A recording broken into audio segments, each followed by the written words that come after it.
In today's day and age, one of the main issues regarding politics is the economy. According to U.S. government debt.us, the national debt is almost at $19.5 trillion. In the state of Illinois, there are some disagreements between Republican Governor Bruce Rauner and the Democratic legislature. This unwillingness to compromise can be shown in their inability to pass the state's 2015 and 2016 fiscal year. So I just saw in the news last night we're on day 322 without a state budget, and the law says that they have to pass next year's budget by May 31st. So they have 2 weeks to pass next year's budget, and they still haven't passed last year's budget, which is obviously a huge problem.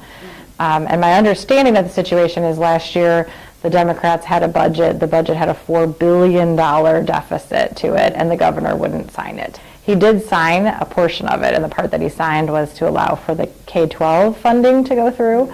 So for the public schools in Illinois, the K-12 school districts like our district, we received our state funds this year, and we were the only group that had a budget. But what affects us is sort of all the tangential problems. It's also created problems for any of the higher ed organizations. So Chicago State University just had a huge financial crisis, and the state had to help bail them out. And while that doesn't directly affect us, it affects teacher candidates that might be coming out. It affects where our kids are going, what's happening with our other colleges in the state. So we've been fortunate that our dollars have come through, but all the other places that rely upon state funding, it's been pretty uncertain. And then the other challenge for us is that looking towards next year, we don't know if the governor is going to again sign off on K-12 funding. So it makes it really hard for us to plan because we count on those funds to help educate our students. It's times like this when parents such as Patty O'Malley are reminded of the first major budget cuts District 69 went through back in 2005. Well, my first experience with the cuts came when my son Jack was a kindergartner, and I found out that we needed to pass a referendum, and there was all kinds of issues about that. But the bottom line was that his kindergarten teacher was going to lose her job if we didn't pass the referendum because they were cutting back on staff.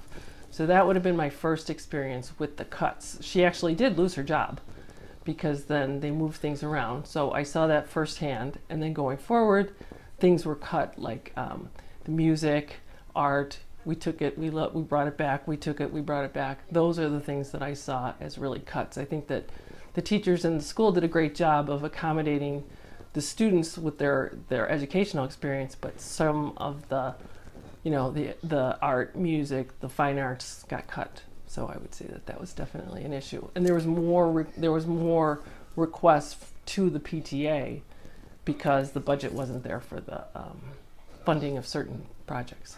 Things such as unfunded mandates have changed how some schools manage their budget in order to teach the required material.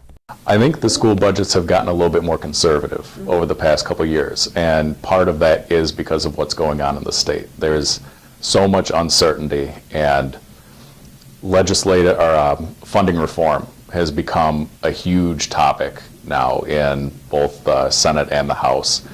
Legislators know that something needs to happen with the way that we fund schools. They don't know what it is, and in turn, we don't know what's going to happen. So our budgets have gotten very conservative over the years because we don't know what's going to happen next week in Springfield, and we need to make sure that we protect the interests of the school district when we're putting our budgets together. At the college level, Illinois public colleges have not received any state funding since the budget crisis began on July 1st, 2015. With Illinois being the only state without a state budget, school administrators are anxiously awaiting to see if the government will compromise before their May 31st deadline. To stay updated with the state's budget, visit huffingtonpost.com/news/Illinois budget crisis or budget.illinois.gov. This is Erin Kaihara reporting for the NWN.